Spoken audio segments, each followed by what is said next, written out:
Oh, we have a great show for you tonight. We have a fantastic show. Very funny comedians. I know funny. Very funny. People always ask me who I think is funny. That's the number 2 question I get asked as a comedian. The number 1 question I get asked as a comedian is, have you ever died? As soon as you tell someone you're a comedian, first thing they want to know, oh, you ever died? Oh, what's it like when no one laughs? Oh, tell us about the worst gig you've ever had in your life. Please, relive for me, in minute detail, the worst moment of your professional career. Have you ever really died? It's like saying to a doctor, tell us about the last patient you lost. What happened? With the family crying. I bet they were they? Yeah. People are such ghouls. It's the number 1 question. Have you ever died? Number 2 question, though, is what makes you laugh? People always want to know that from me. Who do you think is funny? And that's a nicer question. That's more understandable. You know, I make people laugh. People want to know what makes me laugh. In the same ways you might say to your hairdresser, who cuts your hair? Or you might say to someone in an Audi, who do you think drives like a cock? I like that joke. It's a short joke, it's a sharp joke, and also with that joke, I get to spot every Audi driver in the room. I can just see a pinched expression on your face there. All right, no need to be like that about it. I've done well for myself. It's a very reliable machine. And the fact that I can tell you're an Audi driver by the expression on your face means technically you've just given a form of indication. So well done. Good for you. Who knew you could do it? Yeah.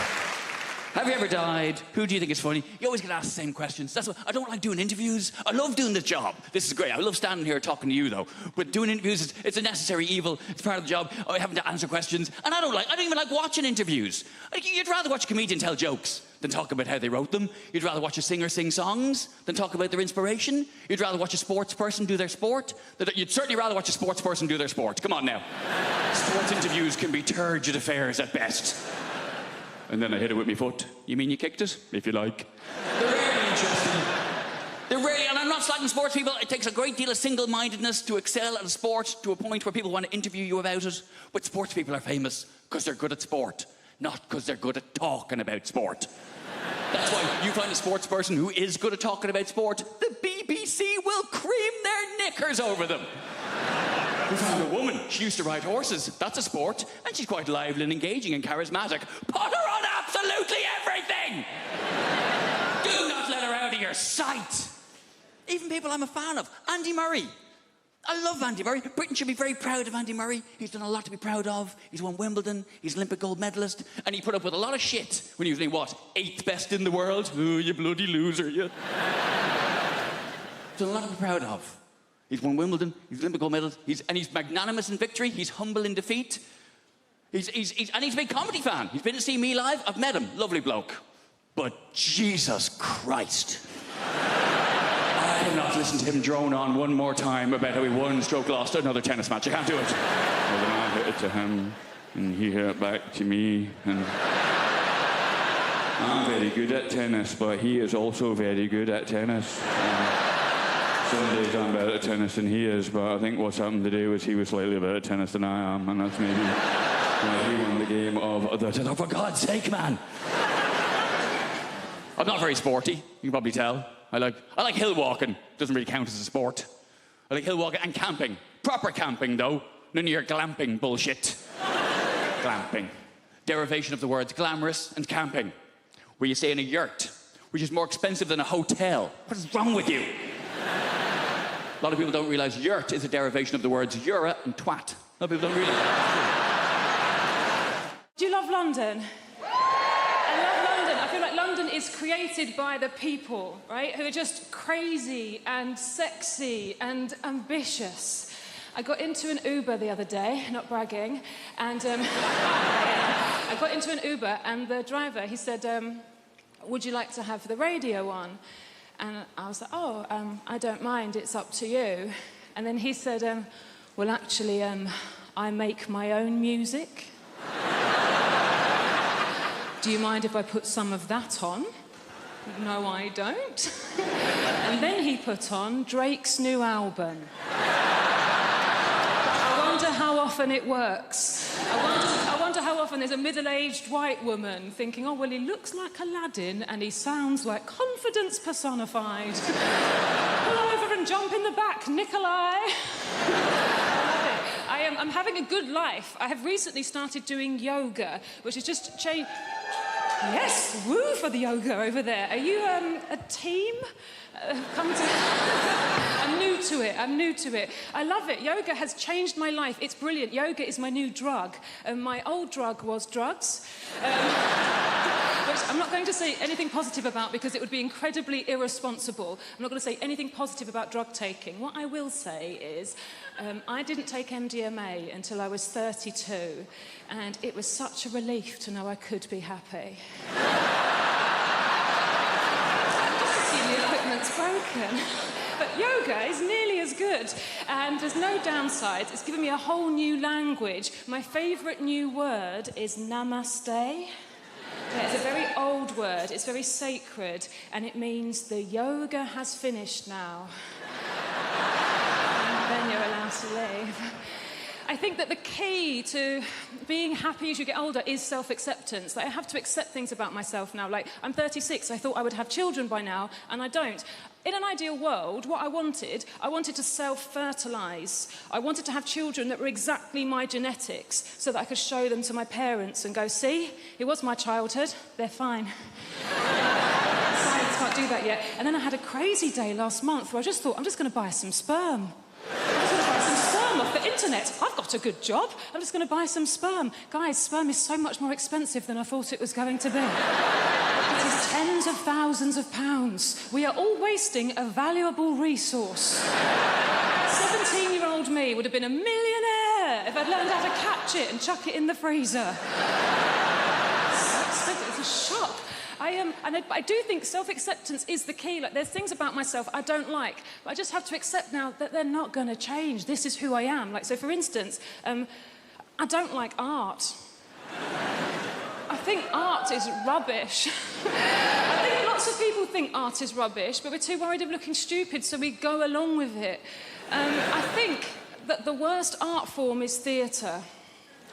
Right, OK, I can sense how unpopular this opinion is. Hear me out. I think theatre is diabolical.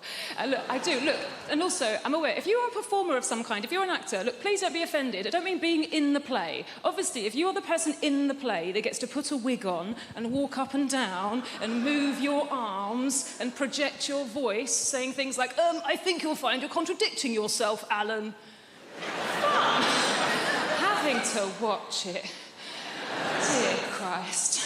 I can't concentrate. I can't lose myself in the story. I know that it's not real because I'm surrounded by people eating crisps. And they don't let you look at your phone. So all you're thinking is, well, how long has it been?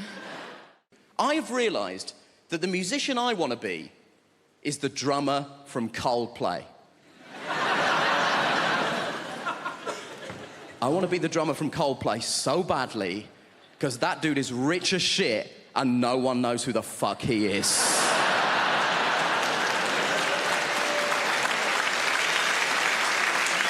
No one knows who the drummer from Coldplay is. He could be here and no one would know. It could be you, it could be you, it could be you.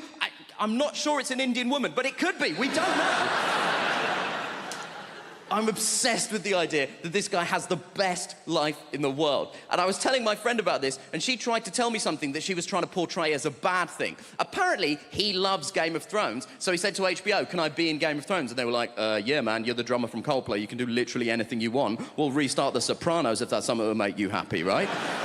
Now, he is in Game of Thrones.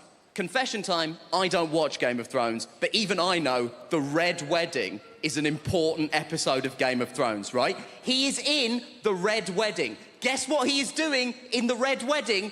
He is the drummer in the wedding band. That is the extent to which this guy's anonymity is a borderline superpower. He is in the most famous episode of one of the most popular television shows in the world, doing the thing he is famous for, and no one noticed.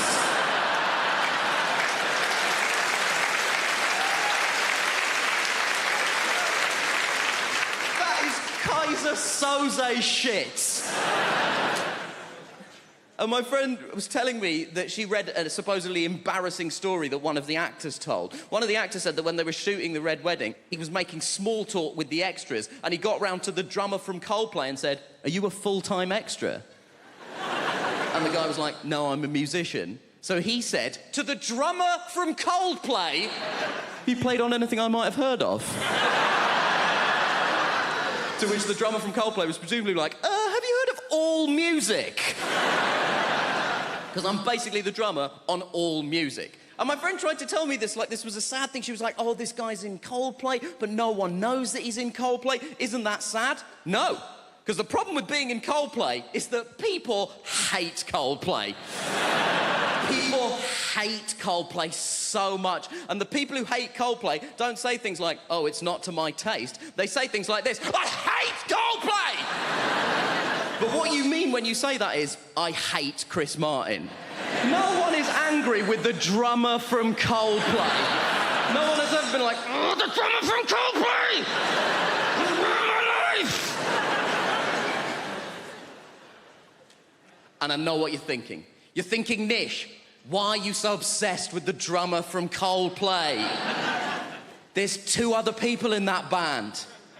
We don't know anything about them either.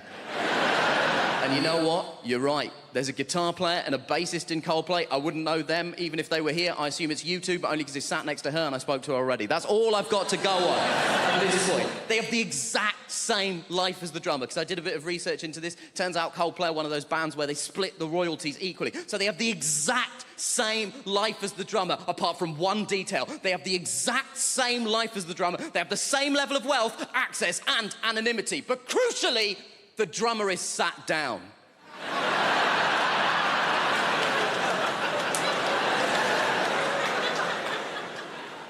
And that is the dream.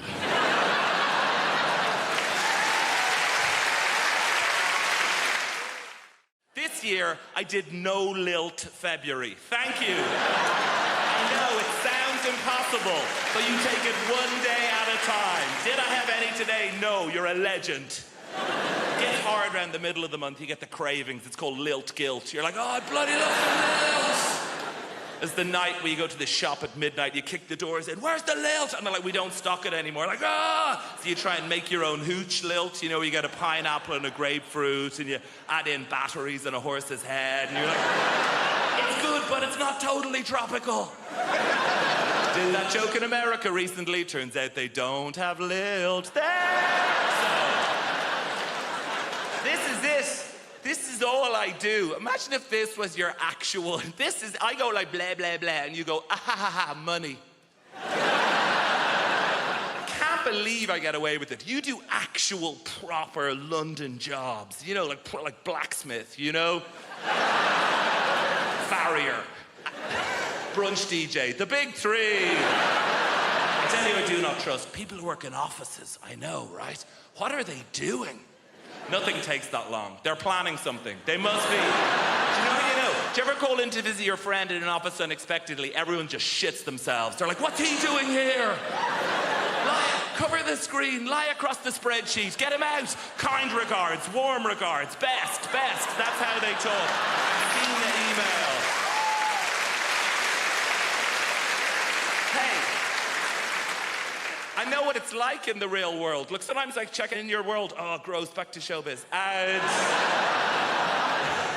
no, I'm very self-aware of the level of fame that I have. I was in a supermarket recently, and an older lady came up to me, and she put her hands on my shoulders, and she said, you are vaguely familiar. And that is it. I did a gig in Wrexham, and I was at an ATM machine, and a guy cycled by, and he shouted at me, surprised to see you at an ATM machine. And I've been obsessed with it since then.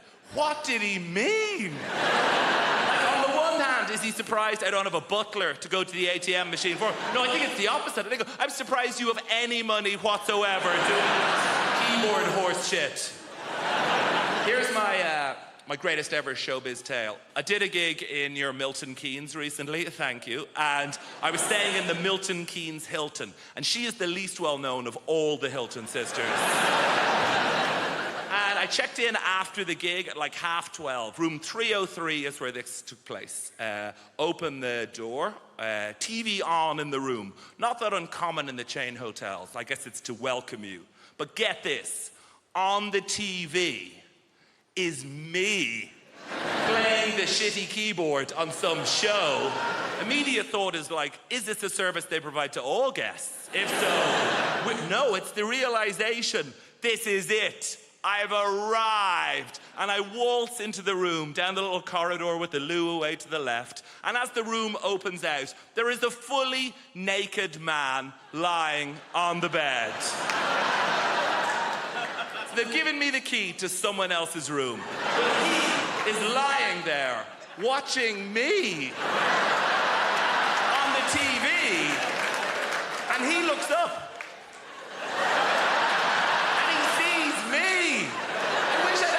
To think of something smart. What I say is like, oh shit, sorry about it. I could have said anything and I'd be a legend. I could have been like, oh, you enjoying this? Ah, no boner. And just walked out of it. The problem is the builders, my dad's mate, he's a proper geezer, proper South East London geezer. One of those builders, you know that walk? Just walks like that. His legs like he's got a pool table between his legs. And he walks like that, and also he's got those really thin jogging bottoms. You know, those like grey jogging bottoms that builders wear? I don't know where they get them from. They're so thin, and it just grabs onto anything that's there. I feel like I'm getting stared out by his knob and balls as he comes in. And at some time, it's weirder than him being naked. I don't know why. It feels more intrusive. He's like, hello, son, what we got here? I don't know. Everything's... Walking around like that. I reckon I could draw his knob and bollocks from memory better than mine. So he's coming like that, and I'm like, oh, God. I go, do you want a cup of tea? He goes, yeah, I'll have a cup of tea. I went, how many sugars? He went, 13. That's not a cup of tea anymore, it's a pudding. That's an angel delight of a tea bag, innit? 13 sugars, how'd our mate sticking it in? It's about £3 worth of sugar. He's only come round for a quote, it's already cost me. I put 14 in to test him. Give it him. He went, it's a bit sweet, isn't it? You winding me up, you know me on 13, you greedy bastard. Old type 2 Terry's come round and it's a bit sweet for him, is it? When are you going to do this job? I want it done before your foot comes off, all right?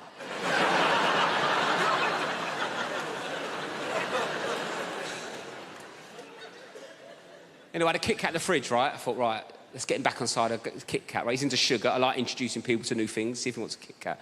4-finger Kit Kat. Like, how would you eat a Kit Kat? 4 fingers? I've said that wrong, haven't I?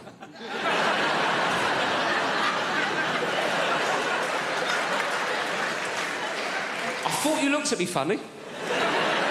Sorry, I said that like it was your name.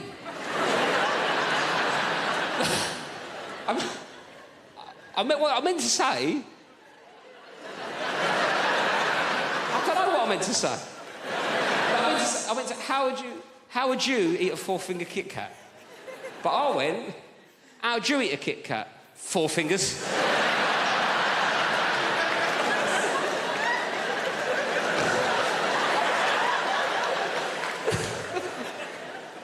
Oh, hello, 4 fingers, how's it going? Who needs funds, eh? Me to smoke by the looks of things. Sorry about that. Not an ideal nickname for a young lady, is it, really?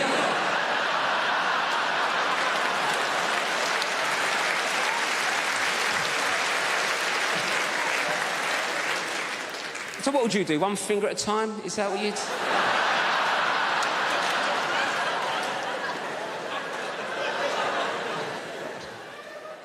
Should we start again? Sorry, what's your name? Anita. Nice to meet you, Anita. Sorry for calling you 4 fingers. Anyway, Anita, how'd you eat a Kit Kat? That's what I was going for. 1 at a time. 1 at a time, right. 1 at a time's a normal approach to a 4th. Got there. Yes. Anyway, 1 at a time's a normal approach to a 4-finger Kit Kat, isn't it, right? I gave this builder a 4-finger Kit Kat. He picked it up, put the whole thing in his mouth at once. Bit into it like he was eating a bun. Dirty ogre sugar bitch. What kind of animal is one popping a 4-finger Kit Kat? It's lovely to be here. I've come all the way from Brighton. just in case you're wondering what this haircut is about. Might be a new face for some of you people. Don't panic, the BBC invited me here because they needed a beige lesbian. So I'm just here to tick some boxes. Not your box, madam, just a metaphorical box. I'm half Spanish, that's what's happening there. I've got a Spanish mum, and she lives here in the UK. It's all very legal. She's lived longer in the UK than she's ever lived in Spain, but the brilliant thing about my mum is that she's never lost her accent. She talks very, very quickly. She lost the words she cannot pronounce. Lost the words she cannot pronounce, huh? My favourite word that my mum's never been able to pronounce is my brother's name. It's not even a difficult name, his name's Stephen. I don't know if you've noticed this, Spanish people, any word that begins with the letter S, they struggle, right? So my mum doesn't call him Stephen, she calls him Steven.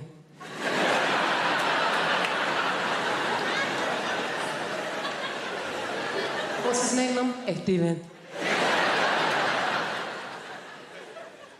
Is it? Isn't it just Stephen? Even if I know his name is my son, it is Steven! You don't want to mess with my mum. She's not like British people here in this country. We can be quite passive-aggressive, can't we? She's just very aggressive woman. I don't know how my mum's never really coped in this country, and I think it's because, like a lot of Mediterranean people, she's quite loud, yeah? She's got one volume, it's like this. Hello! How are you? Whereas in this country, particularly if we're middle class, we tend to be low talkers, don't we? We don't like to raise our voices, do we? Why? Because we've got money.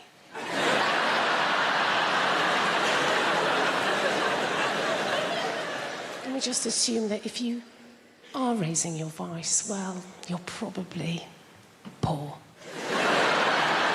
Or worse, foreign. Great thing about having a Mediterranean mum is they feed you. Oh, my God. She's always feeding. That's her way of showing that she loves her children, is to feed us. You know, I can remember going around friends' houses, you know, like English mums. Go around an English mum's house and the conversation with mum's more like this. I think you've had enough. My mum will feed you till you puke. Anything can be going on in my life and my mum will relate it back to a meal that she's cooked. Do you know what I mean? Like, so good or bad, particularly if I'm depressed. If I phone up my mum and I've had a terrible day, yeah? I phone up my mum, conversation always goes like this. Oh, Jennifer, my God, I'm so sorry to hear that you're having a hard time right now. But you know what? Don't worry, okay? I made a soup. Come home, you sound hungry. I made a chicken curry, I made a lamb tagine, I made a casserole, Jennifer, I made some tortillas, some paella, some curry, Jennifer, you love the curry, maybe some meatballs, some pork ball, beef ball, aniseed ball, banana ball. You're a lesbian, you don't eat enough balls, please. Come home. Eat my balls. We've moved now, we've moved to a place called Pinner. We only moved to Pinner because the estate agent said to us, he said, oh, Pinner is a lovely part of West London. West London, we get Welsh telly. It's not London, but it is very nice. One of the things I like about where we live is it's very multicultural. I think that's one of the brilliant things about London. I think multiculturalism is something we really have to fight for. Like the school my kids go to, it was very easy to pick a school for my kids because obviously we just picked the one with the highest ceilings. But the school they go to, it's a really nice school and it's very diverse. Like we have a mum's night out once a month and all the mums from the school go and there are women there from every economic background, every race, every religion. And we have a fantastic time, and the Muslim mums drive us home.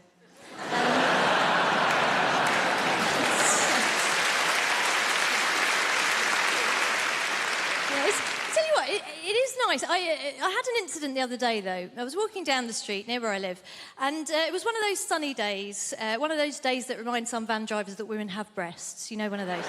And I was walking down the street, and there was a van drove up and slowed down, and two guys leaned out of the van, and they were in classic kind of leching position. And I knew they weren't going to be looking at me because I am 44 years old. And in fact, my older friends, when I was turning 40, they said, oh, being over 40, it makes you invisible, right? And I have found, yes, that is true, but the brilliant thing is it mostly makes you invisible to dickheads. So it's not really a problem, it's a superpower, if anything. So I'm walking down the street, these two guys are leaning out of this van, and I see they're leching, but they're looking past me at a younger woman, a woman in her 20s, who is walking alongside me. And these guys do the classic thing. They lean out of the van and they gave this woman a very detailed appraisal of her anatomy. You know, they covered all the main areas in bullet-pointed form, very thorough. And then they went on to suggest what I can only describe as a smorgasbord of activities they felt they would enjoy indulging in with her, were they not under pressure of time to get to the next plumbing job. So they did all this and they drove off. And naturally, I turned to this woman and I said, oh my gosh, are you okay? That was horrific. And she said, no, I'm fine. It happens all the time. And I thought, yeah, it does when you're in your 20s, doesn't it? And we were chatting about how silly it was as we walked down the street. And then we got further down the road and the traffic had slowed down and this van had come to a stop. And I think a few years ago I would have just left it, said nothing. But this year I thought, you know what, if I'm going to be invisible, you know who else is invisible? Ninjas. I'm going to be a bloody middle-aged ninja. I'm going to strike, right? So I went up to the van and I just leaned in and I said, oh, hi, guys. Listen, sorry to bother you. I just wanted to say thank you so much for what you did back there, because my son here has been undergoing a very difficult gender reassignment.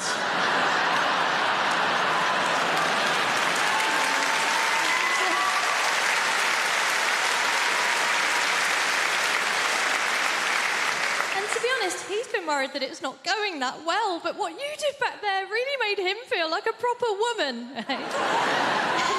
Thank you. I was delighted with myself as well.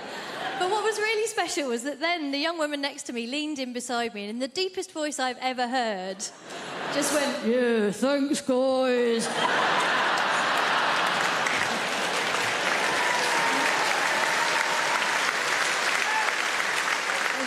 It was a beautiful moment. Obviously, it wasn't perfect. The only thing that could have made it perfect would have been if the guys in the van had said, actually, if your child is undergoing a gender reassignment, it's incredibly insensitive of you still to be referring to her using the male pronoun. They didn't do that. They just called us slags.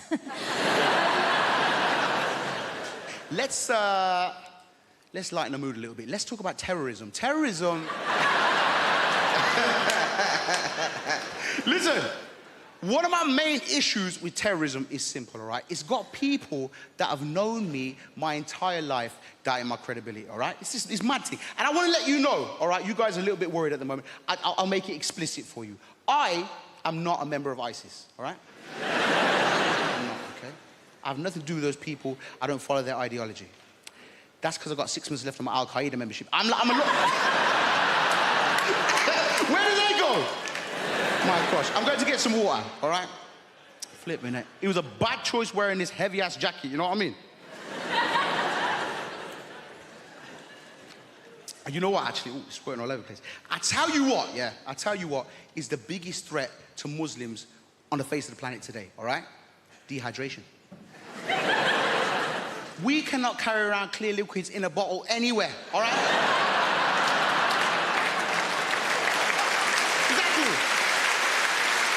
Dying up here on this stage, dying in airplanes, stressing me out. But the thing about, listen, hey, can I pop this here? Bro, can you have that? Thank you, my G. One of the worst things about terrorism is how it's got people doubting my credibility. People I've known my whole life, all right? I want to give you an example. I've got a neighbor, okay? She's called Maud. She's known me for 27 years. And because of the media narrative, the way that the media portrays Muslims, minorities, Black Lives Matter, the world is very divisive. Who in this room just wants to live and get along? Make some noise. Exactly, we all want to, all right? But the media has got people doubting me, all right? So I've had my neighbor 27 years. We've got it's a nice, simple thing. It's a neighborly thing to do, all right? A regular Friday wheelie bin ritual. We grab the wheelie bin, drag it down to the end of the driveway, have a quick natter, go back in. It's what neighbors do, innit? It's what neighbors do, all right? This particular Friday, Maud is like clockwork, but she was late. And I'm thinking, rah, is Maud okay? I hope she's all right. Usually she's like, the bin was stinking of shit, but I thought, you know what, I'm going to stay here. I'm going to be a good neighbor and have this conversation. Boom. 3 minutes later, boom! She kicks open the door. She's stressed. She's flustered. I said, Maud, is everything okay? She says, now, Gus, everything is far from all right. Have you seen the news? I'm like, listen, Maud, a lot of my cousins are on there. I don't watch that shit. You know that. Bring back a lot of bad memories for me, Maud. She says, Gus, it's the ISIS. I-Z-I. She's from Birmingham, that's how she spells it. It's the ISIS. They've been doing terrible bloody terrorisms again, them lot. I was like, yo, Maud, listen, that's bad. I don't agree with those people, and, you know, I hope they're brought to justice. She says, you say that, Guzzy, yeah? But you got to tell me something, babes. You're nothing like them, are you? I said, what? Maud, you know me 27 years, baby. I'm nothing like them. Stop buying into the media narrative. Stop buying into the news. I'm me, Guz, your neighbour. She says, I know you say that. It's just that from very specific angles. This is a very Bin Laden look you've got going on there. I said, hey, I don't even look like that guy. It's very racist. She says, Guz, I know, I'm just being silly. But you just do me one more favour though, babes, okay? It's just more for my rod, really, yeah? If you hear anything about it before the news does, just let me know.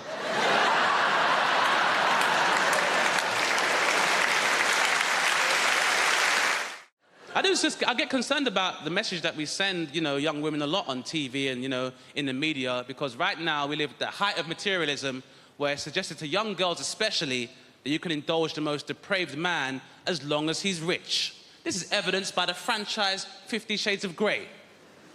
Has everybody here seen 50 Shades of Grey or read it? Okay, some of you are shaking your heads. Fine. I will give you a quick plot summary of 50 Shades of Grey. I will be paraphrasing in this monologue, by the way. Is everybody ready? Yeah! Here is 50 Shades of Grey, abridged by Dame Baptiste. Hi, I'm a pretty naive American young girl who doesn't know about sex, even though I have access to the internet and my friend's a journalist.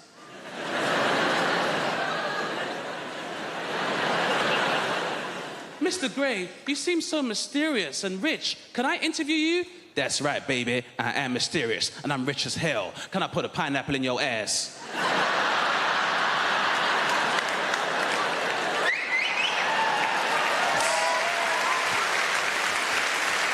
I mean, some other stuff happens, but that's pretty much it. It's fair. Unfortunately, we live in a time where, you know, materialism is encouraged, you know? Do you guys remember the song No Scrubs by TLC? Yeah, great song for the ladies. Not so fun for the unemployed male. That was not a fun song to hear when I was younger. Remember how that song used to go? If you live at home with your mama, oh yes, son, I'm talking to you. If you live at home with your mother, they're talking to you. What if I'm a full-time carer? I'm supposed to leave my mother lumbered with bedroom tax, then go live with a bunch of strangers and pay somebody else's mortgage, then have those strangers question my life choices, which my mother already does, but I get rice and peas when she does it. Sitting in the passenger side of his best friend's ride, trying to holler at me. Sitting in the passenger side of his best friend's ride, trying to holler at me. I'm sorry, if me and my friends are concerned about our carbon footprint, I'm not entitled to find love? If you don't have a car and you're walking, oh yes, son, I'm talking to you. If you don't have a car and you're walking, they're talking to you. So we're supposed to leave our houses in 4 separate cars, knowing full well petrol prices are at £1.25 per litre in some stations. Then if you go into London, you're paying a congestion charge 4 times. If you're going out of London, you're paying a toll charge 4 times. Then wherever we get when we're going, then you gotta pay a parking charge 4 times. And if we're all driving, then guess what we can't do? We can't drink, because when you all take separate cars, there's no designated driver, TLC. Which means when we finally do get to the club, because of all the traffic, because there's 4 cars adding to that traffic, We gotta drink water and sparkling water, then pay club prices for fruit juice. So I'm paying £7.25 for a cranberry juice, and we've been planning this night the most DLC!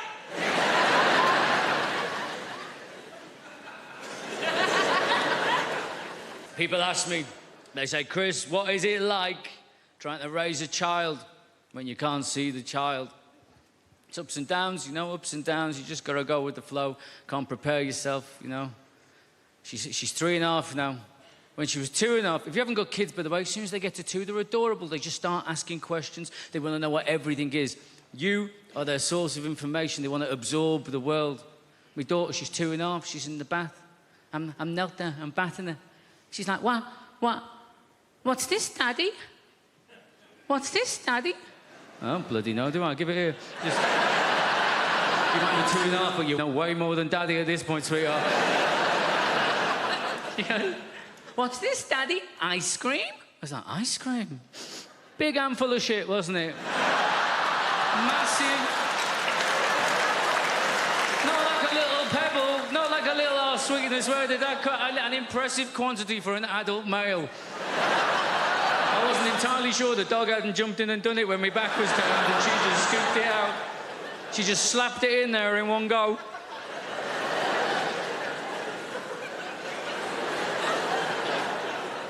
It threw me. I didn't... Look, right, I obviously didn't see it coming. I didn't even... No. I didn't even smell it coming. This came from underwater. This was a stealth move, right?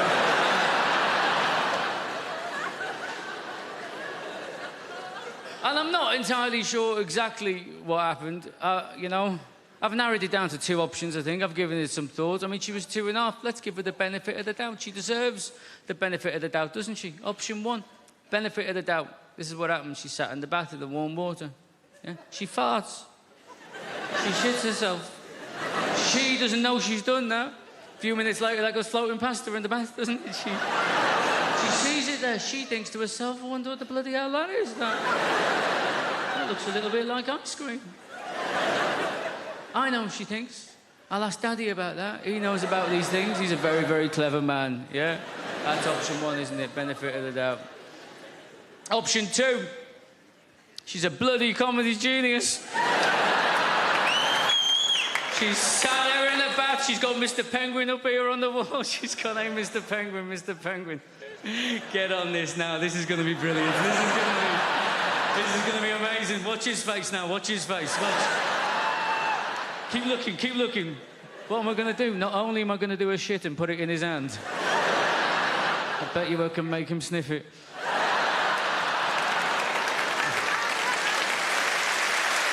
Ice cream, Daddy? Ice cream, huh?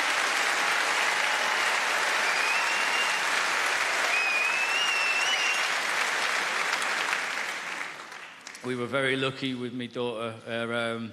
So they say you got to watch your language around your kids, don't they? That's what they say. We were very lucky. My daughter's first words, apart from, hand on heart, apart from mama, dada, baba, all that nonsense, her first words were go away. That's what she said. That's all she said for 3 months. Go away. Go away. She thought it was just one word. Go away. Go away. Why? Because that's what me and my wife said to the dog every time we were trying to feed my daughter. We'd get the food out, wouldn't we? The dog would get up, he'd go on the prowl, having a little look, wouldn't we? We'd be like, go away, go away, go away. She just picked it up. We'd push her in the pram out on the street. She'd be like, go away, go away, go away.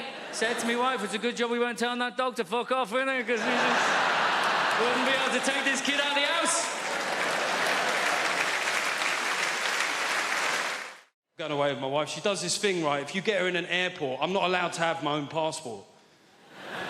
It's embarrassing. It's embarrassing. I'm a 40-year-old man. I get to passport control. They say, you got your passport, mate? I'm like, no. I'm not allowed to carry it. Apparently, I'm not mature enough. I don't know what happens, man. The moment you get her near an airport, she becomes like some sort of Russian people trafficker. Do you know what I mean? She's like, I must have all the passports. You cannot handle passport. You are too stupid for passport. I must keep all passports in zippy clear travel document folder, huh? Alongside printout from TripAdvisor. But you may carry the bags. I'm like a peasant boy for the day. Oh, thank you, master. Thank you very much. Yes, it's a real honor for me to carry your bags, you know. 11 pair of shoes for 3-day mini break is a good idea. Yes. Maybe you will become a centipede while we are in Egypt. Who knows?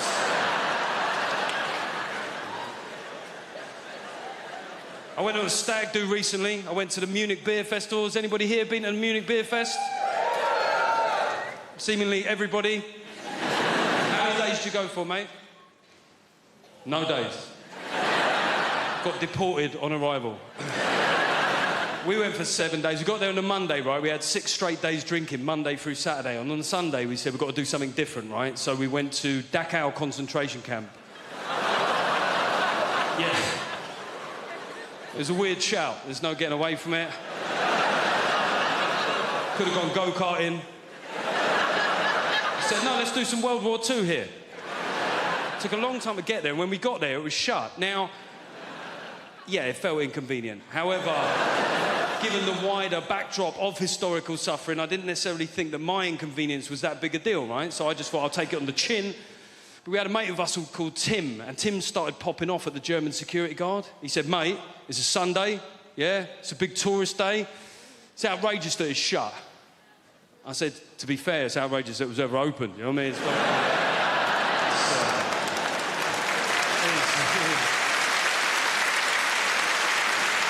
It is weird that you're making this about you, Tim, to be honest.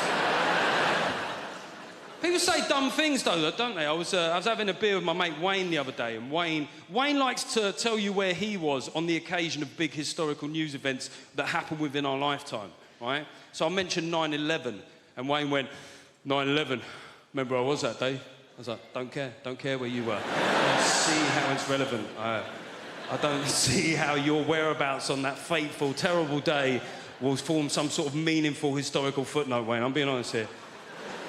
He looked hurt. He went, I went, all right, where were you? He went, karate. I went, see, that's exactly the sort of trivial shit I was worried about, Wayne. He said, well, you know, I was in New York 6 months before that. Makes you think, doesn't it? I was like, no. No. To be honest, all it makes me think is I wish you'd been there 6 months later.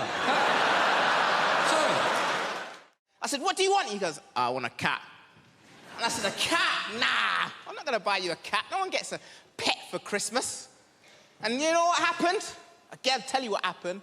There was a mouse, a little mouse. It came into the house, and the girlfriend, she saw it. She goes, ah! What's he doing in here? What's he doing in here? We've got a mortgage. Like, that's got to do with anything. Like, all the mice is outside there. It's like, hold on, guys, before we go in there, we need to see if this is rental accommodation first. Yo, fam, put that cheese down. We haven't seen the tenancy agreements yet. It might be a hoax, right? It don't work that way. So she was like, Marlon, we need a cat. I said, I don't want one. She said, Marlon, we need a cat. So we compromised and we got one. So we went to this place. Where they hold all of the cats in the world. And I walked in there, I was like, I want a cat. And the lady said, that's not how it works, sir. I said, please. She said, no, what it is, we need to interview you to see if you're fit to have a cat. And I started panicking. At this point, I said, listen, right, lady, right, listen, right, between me and you, I've got a son. I said, human being, 8 years old, and he's not dead. And she looked at me, she was like, yeah, you can have a cat. So, she brought us up the stairs, man. When she brought us up the stairs, I've never seen so much cats before in my life. There was more cats than people in this room right now, right? And they were there, different shapes, different sizes. And my girlfriend, she got drawn to one cat, which was like blue and grey. I've never seen a cat like this before, a blue and grey cat, and his whiskers were out, and the tail was up, and she walked over to the cubicle where the little cat was, and she put her hand right up against it, and the cat came along, and he put his paw there. And it was like they were touching. And she was like, I want that cat. And the lady said, no. She said, why? She said, well, that cat, it can't live with children. And my girlfriend looked at me like to say, fuck the kid. I want that cat. The lady said, no, you can't have that cat, but we've got some cats that is suitable for you, but they're in this corner over here, and she walked us into this corner, ladies and gentlemen, and all of the cats in this area here were black cats.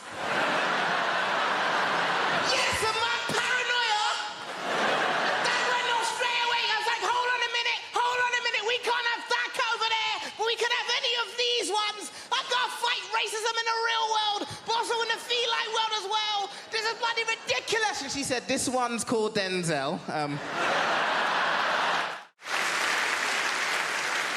I've made a list of pros and cons, because I've been spending a lot of time in brothels and prisons.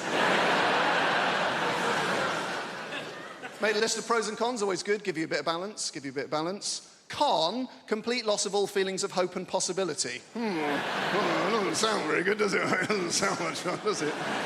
Pro, increased plug socket access. 1-1. I say increased, it's actually total plug socket access. I've got 32 plug sockets in my house. Each and every one of them is now under my sole domain.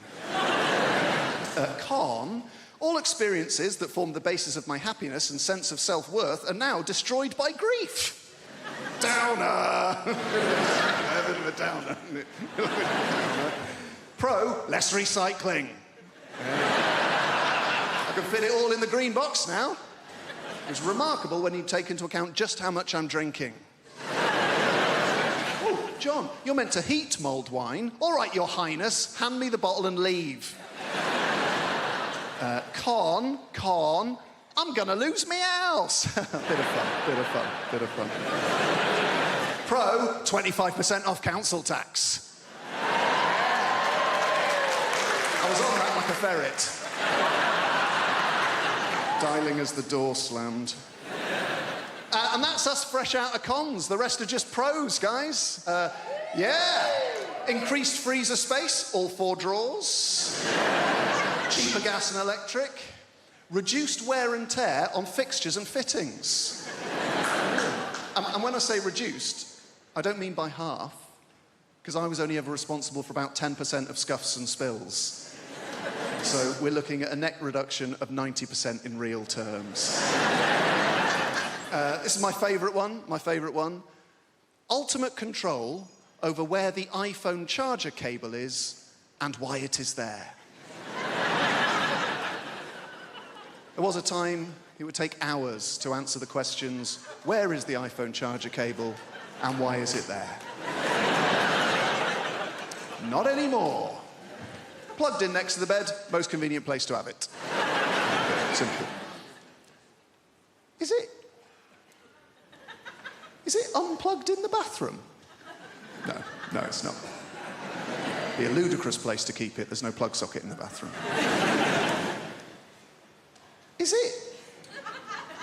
Is it in the front pocket of a rucksack you no longer use? That'll be the last place you look. That'll be very frustrating. Is it plugged in on a train we have alighted from? No. It's plugged in next to the bed because that's the most convenient place to have it.